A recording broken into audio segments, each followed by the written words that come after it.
मेरे पिता ने अपने वंश को आगे बढ़ाने के लिए एक लोमड़ी को पकड़कर घर ले आए और उसके साथ रात बिताई, लेकिन उन्हें क्या पता था कि एक ही रात में वह लोमड़ी एक बेहद खूबसूरत औरत में बदल जाएगी। मेरे पिता डर के मारे तुरंत जमीन पर घुटनों के बल बैठकर माफी मांगने लगे, लेकिन उस औरत ने न तो गुस्सा किया और न ही जाने की बात की, बल्कि उसने कहा कि यह सब रोज होना चाहिए और कभी रुकना नहीं चाहिए। इसी तरह मेरी लोमड़ी माँ मेरे साथ गर्भवती हो गई। कई साल बाद जब मैं पहाड़ पर लकड़ियां काटने गया तो मैंने देखा कि एक विशाल अजगर एक घायल छोटी लोमड़ी को जकड़े हुए था। मेरे पास सोचने का भी समय नहीं था। मैंने अपनी कुल्हाड़ी पूरी ताकत से उसकी तरफ फेंक दी, जो सीधे अजगर के सिर पर जाकर लगी। अजगर कुछ देर तड़पा और फिर मर गया। छोटी लोमड़ी की जान तो बच गई, लेकिन वह भी लगभग मरने की हालत में थी। मैं उसे तुरंत घर ले आया और शराब से उसके घाव साफ किए। ज्यादा समय नहीं बीता था कि वह फिर से दौड़ने कूदने लगी। उसके बाद वह छोटी लोमड़ी एक पालतू कुत्ते की तरह मेरे घर से जाने का नाम ही नहीं लेती थी। लेकिन मैं तो एक अनाथ था, न माँ थी न बाप। खुद का पेट भरना भी मुश्किल था। मैंने कई बार उसे वापस जंगल में छोड़ने की कोशिश की, लेकिन हर रात वह लड़खड़ाते हुए वापस आ जाती। कभी उसके मुंह में जंगली फल होते, कभी जंगली खरगोश और कभी जंगली मुर्गी। तभी मुझे समझ आया कि वह मुझे बताना चाहती है कि वह अपना खर्च खुद उठा सकती है। तब जाकर मैंने उसे अपने पास रख लिया। उसके बाद वह मेरी छोटी साथी बन गई। मैं लकड़ियां काटने जाता तो वह साथ जाती, मैं भेड़ें चराने जाता तो वह भी साथ होती। यहाँ तक कि जब मैं पढ़ाई करता तब भी वह चुपचाप मेरे पास लेटी रहती। लेकिन ये खुशहाल जिंदगी मेरे 12वीं के साल अचानक खत्म हो गई। एक दिन छोटी लोमड़ी बिना कुछ बताए गायब हो गई। मैं रात होने तक उसका इंतजार करता रहा, लेकिन वह वापस नहीं आई। उसकी जगह एक बूढ़ी औरत मेरे घर आई। वह लाठी के सहारे चल रही थी और उसके चेहरे पर दयालु मुस्कान थी। उसने कहा, बेटा, मैं अपनी पोती को ढूंढ रही हूँ, क्या तुमने उसे देखा है? मैंने पूछा, आपकी पोती कौन है? वह बोली, कुछ साल पहले मैं बाहर गई थी और घर की जिम्मेदारी अपनी पोती को देकर गई थी, लेकिन जब वापस लौटी तो वह गायब थी। लोगों ने कहा कि वह तुम्हारे घर में रहती है। उसकी बात सुनते ही बूढ़ी औरत ने अजीब सी आवाज निकाली, लगातार सिर हिलाती रही और मेरी रसोई की तरफ घूरने लगी। मैंने उसकी नजरों का पीछा किया तो देखा कि छोटी लोमड़ी वहीं बैठी हुई थी। वह बूढ़ी औरत की तरफ पूंछ हिला रही थी और उसके चेहरे पर हल्की मुस्कान भी थी। याद रहे, ये पहली बार था जब उसने किसी दूसरे इंसान के सामने खुद को दिखाया था। बूढ़ी औरत कुछ देर हंसी और फिर बिना कुछ कहे मुड़कर चली गई। उसी रात छोटी लोमड़ी हमेशा की तरह मेरे पेट पर सिर रखकर सोई, लेकिन अगली सुबह जब मेरी आंख खुली तो वह गायब थी। मैं बिस्तर से उठा तो देखा कि मेज पर एक लाल रंग का दुपट्टा जैसा कपड़ा रखा था। उसके अंदर एक औरत के काले बालों का गुच्छा था, जिसे लाल कागज से लपेटा गया था। मुझे बिल्कुल समझ नहीं आया कि यह किस काम की चीज है, इसलिए मैं उसे लेकर गांव के मुखिया के पास गया। मुखिया ने उसे देखते ही मुस्कुराकर कहा, यह तो किसी लड़की का प्रेम संकेत है, इसे लेकर तुम उसके घर शादी का प्रस्ताव भेज सकते हो। जल्दी बताओ, वह लड़की कौन है? मैं वहीं स्तब्ध रह गया। क्या यह छोटी लोमड़ी मेरे लिए छोड़कर गई थी? लेकिन मैंने कभी नहीं सोचा था कि उस दिन के बाद छोटी लोमड़ी फिर कभी वापस नहीं आएगी। उसके जाने के बाद मेरा दिल खाली खाली रहने लगा। हर दिन खाने और सोने के अलावा मैं उसे पूरे जंगल और पहाड़ों में ढूंढता रहता, लेकिन उसका कोई निशान नहीं मिला। मुझे तो यहाँ तक लगने लगा कि शायद किसी शिकारी ने उसे पकड़ लिया है। लगभग 15 दिन तक खोजने के बाद भी मुझे वह नहीं मिली। तब मैं पूरी तरह निराश हो चुका था और सोचने लगा था कि अब उससे कभी मुलाकात नहीं होगी। लेकिन 15 दिन बाद एक रात मैंने देखा कि एक बूढ़ी औरत मेरे घर के बाहर बैठकर रो रही है। मैं भौहें सिकोड़कर उसके पास गया और पूछा कि क्या हुआ है। उसने अचानक सिर उठाया और डरावनी आवाज में बोली, मैं अपने पोते को ढूंढ रही हूँ, मेरा पोता गायब हो गया है। तुमने उसे देखा है ना? मेरी रीढ़ में सिहरन दौड़ गई। पिछली बार पोती को ढूंढ रही थी और इस बार पोते को, और दोनों बार मेरे पास ही क्यों आई? मैंने जल्दी से सिर हिलाकर कहा कि मैंने किसी को नहीं देखा। लेकिन बूढ़ी औरत के चेहरे पर अजीब सी मुस्कान आ गई। वह बोली, तो 6 साल पहले क्या तुमने मेरे पोते को देखा था? उसकी आवाज ऐसे लग रही थी जैसे वह मुझसे जवाब मांग रही हो। मैं काफी देर सोचता रहा और मन ही मन यही समझा कि यह बूढ़ी औरत शायद पागल है। यह सुनकर वह कुछ नहीं बोली, बस मुझे घूरते हुए मुस्कुराती रही। उसकी वह रहस्यमयी मुस्कान देखकर मैं डर गया और पीछे हटा हुआ भागकर गांव के मुखिया के घर पहुंच गया। हाँफते हुए मैंने उसे सारी बात बता दी। मुखिया मुंह में बीड़ी दबाए बैठा था। मेरी बात सुनकर वह अचानक ठिठक गया और फिर मेरे पीछे इशारा करते हुए बोला, जिस औरत की बात कर रहे हो क्या वह यही है? मेरी पीठ में ठंडी लहर दौड़ गई। मैं कांपते हुए पीछे मुड़ा और देखा कि वही बूढ़ी औरत बिना कोई आवाज किए मेरे पीछे खड़ी थी। मैं डर कर तुरंत मुखिया के पीछे छिप गया। मुखिया ने उसे ऊपर से नीचे तक देखा और पूछा, तुम किस गांव की हो बुढ़िया? रात को एक छोटे बच्चे को डराना ठीक नहीं है। बूढ़ी औरत ने बस भारी आवाज में कहा, मैं अपने पोते को ढूंढने आई हूँ। उसके बाद गांव का मुखिया उससे चाहे जितना पूछता रहा, वह सिर्फ मुस्कुराती रही। आखिर मुखिया घर के अंदर गया और 2 अंडे लाकर उसके हाथ में थमा दिए। ये लो और यहाँ से निकल जाओ, आगे से मेरे इलाके में आकर लोगों को मत डराना। लेकिन बूढ़ी औरत ने अंडों को देखा और गुस्से में जमीन पर पटक दिया। फिर वह चीखते हुए मेरी तरफ उंगली दिखाकर बोली, इसने मेरे पोते को मार डाला है, मैं जिंदगी भर इसका पीछा करूंगी। ये सुनते ही मुखिया का चेहरा बदल गया। उसने तुरंत मुझे आंगन की बत्ती जलाने को कहा। मैं भागकर गया और रस्सी खींचकर बत्ती जला दी। दरवाजे के सामने रोशनी फैलते ही मैंने साफ देखा कि बूढ़ी औरत के कंधे पर एक लाल रंग का जहरीला सांप लिटा हुआ था। उसकी 2 जहरीली दांत बाहर निकली हुई थी और वह मुझे घूर रहा था। मुखिया भी घबरा गया। उसने धीरे से मुझसे पूछा, मेरी नजर कमजोर है, जरा देख तो उस बूढ़ी औरत की परछाई है या नहीं। ये सुनकर मैंने तुरंत उसकी तरफ देखा। वह बिल्कुल सीधी खड़ी थी, लेकिन उसके पीछे सचमुच कोई परछाई नहीं थी। मेरे पूरे शरीर में ठंडा पसीना छूट गया। मैं डर के मारे कुछ बोल नहीं पाया और बस सिर हिला दिया। तभी मुखिया ने अचानक जोर से कहा, बेटा डर मत, मेरे घर में एक पुश्तैनी तलवार रखी है, जल्दी जाकर ले आ। मैं कांपते हुए घर के अंदर भागा, लेकिन काफी देर ढूंढने के बाद भी मुझे कोई तलवार नहीं मिली। जब मैं बाहर आकर कहने वाला था कि कुछ नहीं मिला, तब तक बूढ़ी औरत दूर जा चुकी थी। मुखिया ने घबराकर मुझे अंदर खींच लिया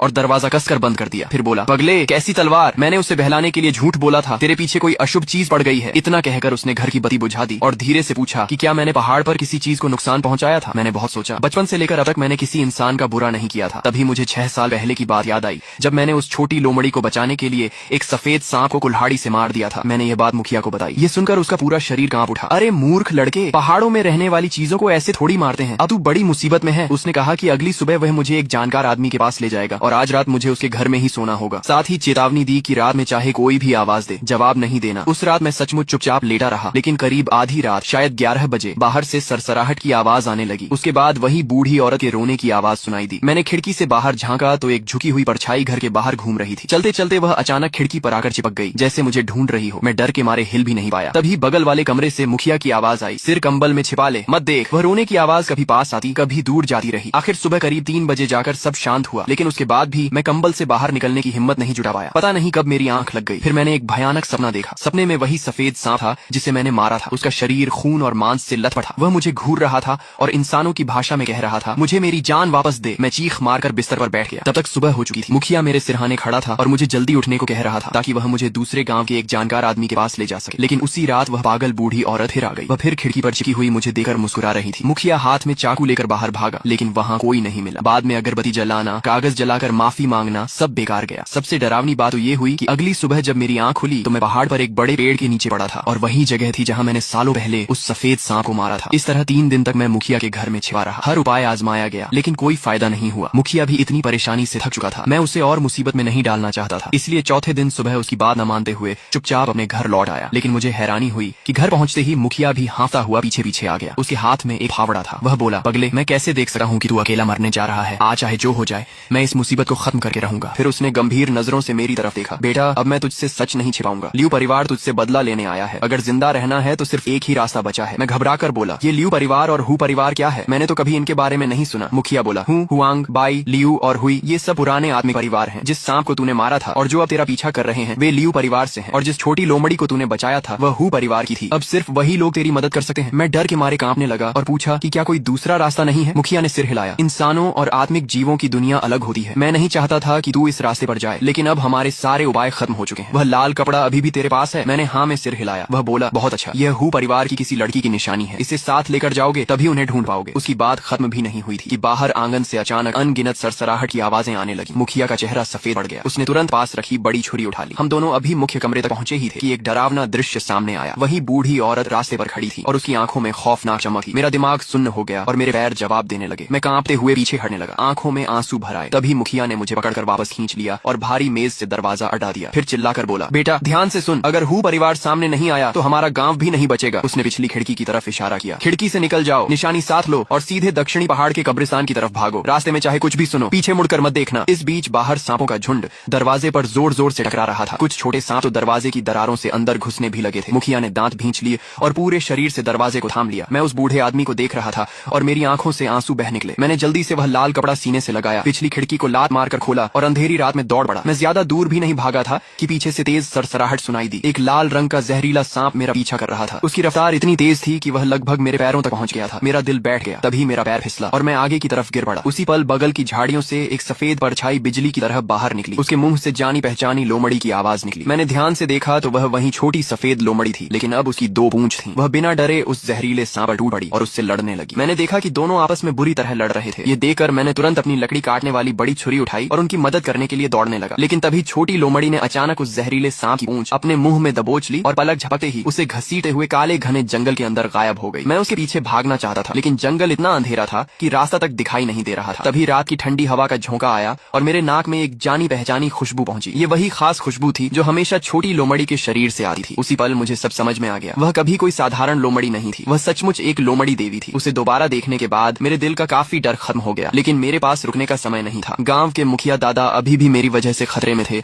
और मुझे उनकी जान बचानी थी। मैंने गहरी सांस ली और हिम्मत जुटाकर दक्षिणी पहाड़ की तरफ दौड़ना जारी रखा। अपनी जिंदगी में मैं कभी इतना तेज नहीं भागा था। कानों के पास हवा सीटी मार रही थी और मुझे बार बार ऐसा महसूस हो रहा था जैसे कोई बर्फ जैसा ठंडा जीव मेरे पैरों के पीछे पीछे रेंग रहा हो। मैं पीछे मुड़कर देखने की हिम्मत नहीं कर सका और बस चांदनी की हल्की रोशनी के सहारे भागा रहा। ये गांव की निषिद्ध जगह थी जहां आमतौर पर कोई आने की हिम्मत नहीं करता था। जितना ऊपर चढ़ता गया रास्ता उतना ही सुनसान और डरावना होता गया। चारों तरफ टूटे पत्थर और बिना नाम वाली पुरानी कब्रें दिखाई दे रही थीं। तभी अचानक मेरे पीछे से गांव के मुखिया दादा की आवाज आई, बेटा एक बार पीछे मुड़कर अपने दादा को तो देख देख मेरे कदम अचानक धीमे पड़ गए और दिल जोर से धड़कने लगा। एक पल के लिए मुझे लगा कि शायद दादा सचमुच वहाँ से बचकर निकल आए हैं। मैं लगभग पीछे मुड़ने ही वाला था कि अचानक मुझे उनकी चेतावनी याद आ गई, रास्ते में चाहे कुछ भी सुनो, पीछे मत देखना। वह आवाज लगातार मेरे करीब आती जा रही थी। मुझे तो ऐसा भी महसूस होने लगा कि कोई मेरे गर्दन के पास ठंडी सांसें छोड़ रहा है। मैं डर के मारे पागलों की तरह और तेज भागने लगा। आखिरकार मैं एक भयानक और सुनसान कब्रिस्तान में पहुंच गया। तभी सामने से एक अजीब सी आवाज सुनाई दी, जैसे कोई धीरे धीरे बाल संवार रहा हो। चांदनी की हल्की रोशनी में मैंने देखा कि सामने एक कब्र के ऊपर सफेद कपड़े पहने एक आकृति बैठी हुई थी। उसके हाथ में एक पुरानी लकड़ी की कंघी थी और वह धीरे धीरे अपने बहुत लंबे बालों को संवार रही थी। उसके काले बाल जमीन तक घिसट रहे थे और वह पीठ करके चुपचाप बैठी हुई थी। तभी वह सफेद आकृति धीमी आवाज में बोली, लड़के मेरे बाल देखो, क्या ये सुंदर है? उसकी आवाज सुनते ही मेरा पूरा शरीर जम गया। तभी मुझे डरावनी सच्चाई का एहसास हुआ। वह मेरी तरफ पीठ करके नहीं बैठी थी, बल्कि शुरू से ही मेरी तरफ मुंह करके बैठी थी। अगले ही पल उसने अपने चेहरे पर लटक रहे बिखरे बालों को हटाया और एक सफेद डरावना चेहरा सामने आ गया। यह दृश्य देखते ही मेरे पैरों से ताकत निकल गई और मैं जमीन पर गिर पड़ा। उसी समय मेरी बाहों में दबा लाल कपड़ा और बालों का गुच्छा भी लुढ़कर बाहर गिर गया। वह महिला आत्मा अचानक चीख उठी और मेरी तरफ झपट पड़ी। उसी समय पीछे की झाड़ियों से वह लाल जहरीला सांप भी निकल आया और अपने जहरीले दांत दिखाते हुए सीधे मेरे गले की तरफ बढ़ा। मेरे सामने भूत और पीछे सांप था। मेरे हाथ में सिर्फ लकड़ी काटने वाली छुरी थी। उस पल मुझे लगा कि अब मेरा बचना नामुमकिन है। लेकिन ठीक उसी समय जमीन पर पड़ा लाल कपड़ा अचानक लाल रोशनी से चमक उठा। उसके अंदर रखा काले बालों का गुच्छा बिना हवा के अपने आप जलने लगा और फिर धुएं की एक पतली लकीर बनकर आसमान की तरफ उड़ गया। ऐसा लगा जैसे समय उसी पल रुक गया हो। हवा में झपटी हुई वह महिला आत्मा अचानक किसी अदृश्य दीवार से टकरा गई और दर्द भरी चीख मारने लगी। वह डरकर चिल्लाई, हूँ परिवार की पवित्र अग्नि, जैसे उसने अपने सबसे बड़े दुश्मन को देख लिया हो। अगले ही पल वह काले धुएं में बदल गई और तेजी से वापस अपनी कब्र में घुस गई। वहीं वह भयानक लाल सांप भी अचानक अपनी सारी ताकत खो बैठा। वह धप से जमीन पर गिर पड़ा और डर के मारे अपना सिर मिट्टी में छिपा लिया। उसका पूरा शरीर कांप रहा था और उसमें भागने की भी हिम्मत नहीं बची थी। मैं जोर जोर से सांस लेने लगा। मेरी पीठ पसीने से भीग चुकी थी और मैं अभी तक इस भयानक घटना से उबर नहीं पाया था। तभी अचानक एक ठंडी हवा उठी। उसके साथ एक भारी और लयबद्ध ढोल जैसी आवाज पूरे कब्रिस्तान में गूंजने लगी। अगले ही पल आसमान से सफेद कागज के नोट उड़ने लगे, जैसे बर्फबारी हो रही हो। दूर काले जंगल के अंत में अचानक दो सफेद लालटेन जल उठी। वे हवा में झूलती हुई धीरे धीरे मेरी तरफ बढ़ने लगी। जैसे जैसे वे करीब आईं, घने कोहरे के बीच से एक सफेद बालकी दिखाई देने लगी। मेरा दिल धड़क उठा। मुझे लगा कि अभी जो धुआं आसमान में गया था शायद उसी ने हूँ परिवार को खबर पहुंचा दी है और यह उनकी मदद के लिए आई बालकी है। मैं जल्दी से उसकी तरफ बढ़ने लगा, लेकिन मैं कुछ ही कदम चला था कि पालकी के दूसरी तरफ के अंधेरे से एक डरावनी आवाज सुनाई दी, तुम कहाँ हो? बाहर आओ और पालकी में बैठ जाओ, दादी तुम्हें घर छोड़ देगी। यह आवाज हवा के साथ मेरे कानों तक पहुंची और मैं तुरंत पहचान गया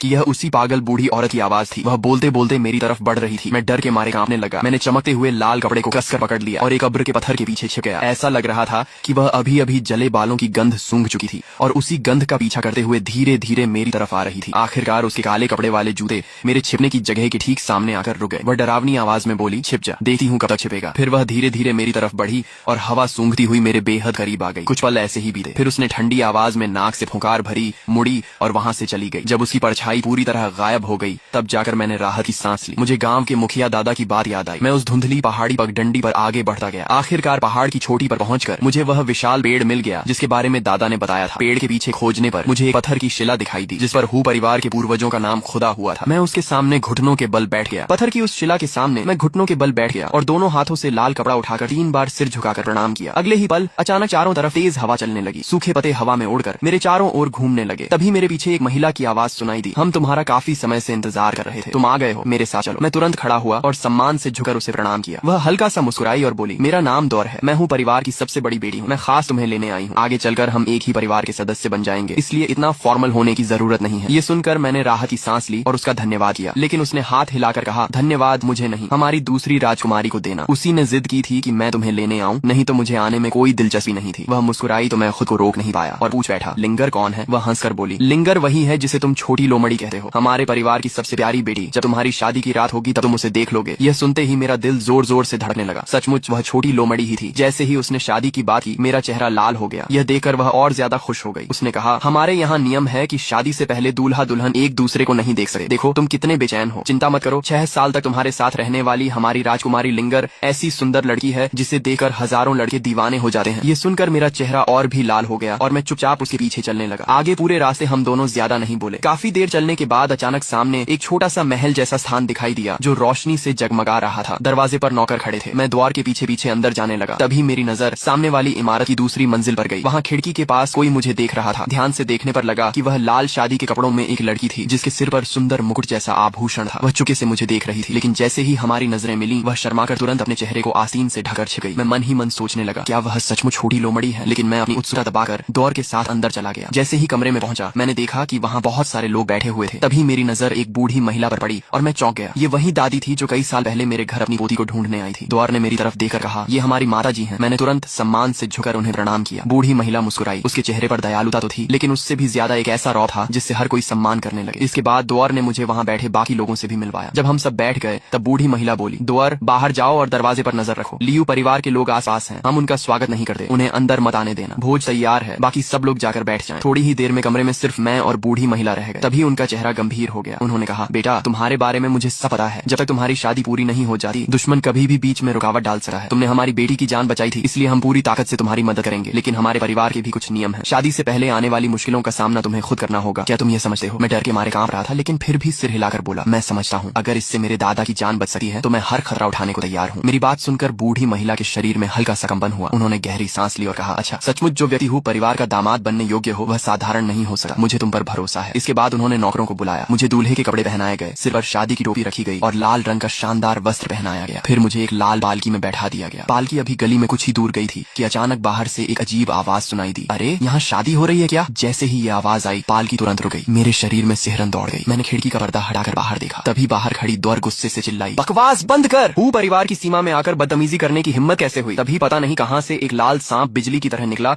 और सीधा पालकी के अंदर घुस आया। उसने मेरी कलाई पर जोर से काट लिया। दर्द से मैं जोर से चीख पड़ा। उसके बाद मेरी चेतना धीरे धीरे धुंधली होने लगी। मुझे बस इतना याद है कि हूँ परिवार के लोग मुझे संभाल कर एक बड़े हॉल में ले गए। जब दोबारा मेरी आंख खुली तो मैंने खुद को एक कमरे में पाया। चारों तरफ लाल रंग की शादी की सजावट थी और दीवारों पर शुभ चिन्ह लगे हुए थे। कमरे के बीचों बीच एक बिस्तर था जिस पर लाल घूंघट ओढ़े एक दुल्हन बैठी हुई थी। तब मुझे समझ आया कि यह हमारा विवाह कक्ष है। मुझे अचानक अपनी कलाई का घाव याद आया। मैंने जल्दी से कपड़े हटाकर देखा। वहाँ सिर्फ 2 हल्के दांतों के निशान बचे थे और किसी ने पहले ही दवा लगा दी थी। उसी समय मुझे गांव के मुखिया दादा की याद आई। मैं सोचने लगा कि मेरी शादी तो हो रही है, लेकिन पता नहीं गांव में सांपों का हमला रुका या नहीं। मैं तुरंत बिस्तर से कूदकर बाहर जाने लगा। तभी दुल्हन की आवाज आई, तुम कहाँ जा रहे हो? मैंने जल्दी से जवाब दिया, मुझे अपने गांव के मुखिया दादा के पास जाना है, पता नहीं वहाँ क्या हालत होगी। ये कहकर मैंने दरवाजा खोला, लेकिन जैसे ही दरवाजा खुला बाहर दौर खड़ी दिखाई दी। उसने मुझे तुरंत रोक लिया और बोली, तुम कहीं नहीं जाओगे। अगर तुम अभी इस कमरे से बाहर निकले तो हमारी लिंगर का क्या होगा? इतना कहकर उसने मुझे वापस कमरे में धक्का दे दिया और बाहर से दरवाजा बंद कर दिया। मैं कुछ समझ पाता उससे पहले ही कमरे के अंदर बैठी दुल्हन भी बोल उठी, अगर तुम आज रात चले गए तो मैं रो दूंगी। मैं पूरी तरह असहाय हो गया। मैंने उसे समझाने की कोशिश की, मैं बस गांव जाकर दादा को देखना चाहता हूँ, मैं भाग नहीं रहा। लेकिन उसने कहा, तुम हूँ परिवार से बाहर जा ही नहीं सकते। मुझे उसकी बात पर विश्वास नहीं हुआ। मैं दरवाजे तक गया और पूरी ताकत से उसे खींचा, लेकिन वह बाहर से बंद था। मैं परेशान होकर सोच ही रहा था कि अब क्या करूं। तभी दुल्हन ने कहा, अगर तुम सच में जाना चाहते हो तो मैं तुम्हारे साथ चल सकती हूँ, मुझे बाहर निकलने का तरीका पता है। मैं ये सुनकर खुश हो गया, लेकिन उसने तुरंत सिर हिलाकर कहा, नहीं अभी नहीं, पहले तुम्हें मेरा घूंघट उठाना होगा। माँ ने कहा है कि यह काम सिर्फ दूल्हा ही करेगा, उसके बाद हमें शादी की रस्म के अनुसार साथ में शराब भी पीनी होगी। मैं बेचैन होकर दरवाजे की तरफ देखने लगा। समय बर्बाद करने का मौका नहीं था, इसलिए मैं जल्दी से उसके सामने पहुंचा और उसका घूंघट उठाने के लिए हाथ बढ़ाया, लेकिन वह नाराज होकर बोली, हाथ से नहीं, वहाँ रखी हुई लकड़ी की छड़ी से उठाओ। मैं मन ही मन हैरान रह गया। मैंने सोचा ये लड़की कितनी नियमों वाली है, लेकिन मेरे पास कोई और रास्ता नहीं था। मैं मेज के पास गया, वह छड़ी उठाई और वापस उसके सामने आ गया। उसी समय मैंने देखा कि उसने अपने दोनों गोरे हाथों से अपने कपड़ों को कसकर पकड़ रखा था। ऐसा लग रहा था